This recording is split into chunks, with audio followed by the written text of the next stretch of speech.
A block is kept on the floor of an elevator at rest. The elevator starts descending with an acceleration of 12 meter per second square. Find the displacement of the block during the first 0.2 second after the start. Take g 10 metre per second square. बच्चों देखिए, हमने क्या किया है, सबसे पहले अपन एक free body diagram वाला सिचुएशन बना लेते हैं। लेट्स से यहाँ पे आपने एक ब्लॉक को रख दिया है, ठीक है, ये हमारा एक ब्लॉक है, ये एलिवेटर है, एलिवेटर के फ्लोर पे ब्लॉक रखा हुआ है। तो क्या होगा बच्चों, फ्लोर जो होगा एक नॉर्मल रिएक्शन ऊपर की तरफ लगाएगा और जो इसका वेट होगा m इंटू जी वो डाउनवर्ड डायरेक्शन में लगाएगा। इनिशियली जो है वो रेस्ट पे है तो इनिशियल वेलोसिटी जो है वो भी जीरो होगा। ऑलराइट बच्चों, ये कहानी तो आपको बहुत अच्छे से समझ में आती है।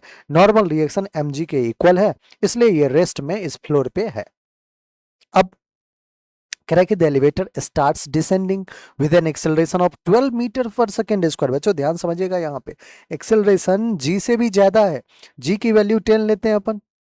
जो अब एक्सेलरेट कर रहा है, ये डिसेंड कर रहा है एलिवेटर, वो 12 मीटर पर सेकेंड से कर रहा है। बच्चों जो एक्सेलरेशन है वो 12 मीटर पर सेकेंड स्क्वायर है।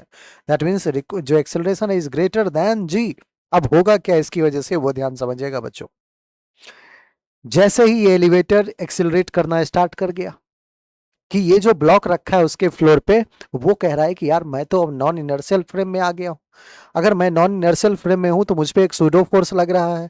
सूडो फोर्स का डायरेक्शन कुछ ऐसा होगा, एक्सेलरेशन के अपोजिट डायरेक्शन में सूडो फोर्स लगा है। सूडो फोर्स होगा कितना बच्चों, तो आप कहोगे मास इंटू एक्सेलरेशन। लेट से मास इसका m है तो m इंटू 12। ध्यान समझिएगा बच्चों, m इंटू जी कितना होगा, 10m होगा।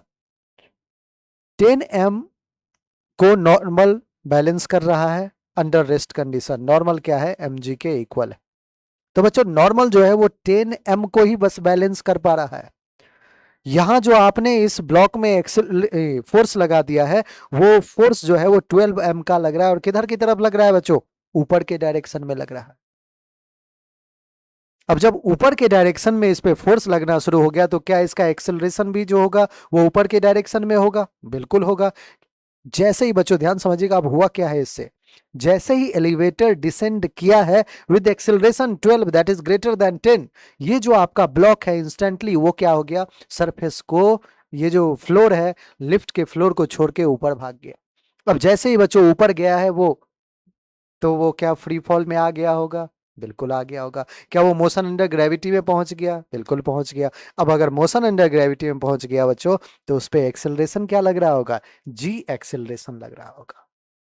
और आपसे क्या पूछा गया है बच्चों, find the displacement of block during first 0.2 second after the start. आप कहोगे डिस्प्लेसमेंट को हमें सिखाया गया है कि s is equal to u t plus half t square से कैलकुलेट करते हैं। u की वैल्यू जीरो, क्योंकि इनिशियली रेस्ट पे था, u into zero, zero plus का हाफ ऑफ एक्सेलरेशन कितना है बच्चों, ऑफ कोर्स g है, g कितना है 10, और टाइम कितना है 0.2, 0.2 का square that is 2 into 2 upon 100। Alright बच्चों, 2 ने 2 को कैंसिल किया, 10 ने 10 को कैंसिल किया, 2 अपॉन 10 मीटर आ गया है। लेकिन हमारा जो आंसर दे रखा है वो सेंटीमीटर में है, तो 2 अपॉन 10 इंटू 100 कीजिए तो सेंटीमीटर होगा। 10 ने 10 को कैंसिल किया, 20 सेंटीमीटर हमारा रिक्वायर्ड डिस्प्लेसमेंट होगा बच्चों। बस ये पूरी स्टोरी आपको समझना बहुत जरूरी था कि 12 मीटर पर सेकेंड स्क्वायर से जब सूडो फोर्स ऊपर लगा है उस पे, और या फिर आप ऐसे कह ले इसको कि जब लिफ्ट जो है डिसेंड किया है 12 मीटर पर सेकेंड स्क्वायर से, तो हमारा जो ब्लॉक है वो कांटेक्ट को छोड़ दिया है। और कांटेक्ट को जैसे ही छोड़ेगा बच्चों, वो मोशन अंडर ग्रेविटी में चला जाएगा। और मोशन अंडर ग्रेविटी में जाते ही एक्सेलरेशन की जो वैल्यू है वो कितना आ जाएगा, जी के इक्वल। और जी हमें कह रहा है कि 10 लेना है। यही क्रक्स था बच्चों इसमें। आई होप आपको हर एक स्टेप बहुत अच्छे से क्लियर हो गया होगा बच्चों।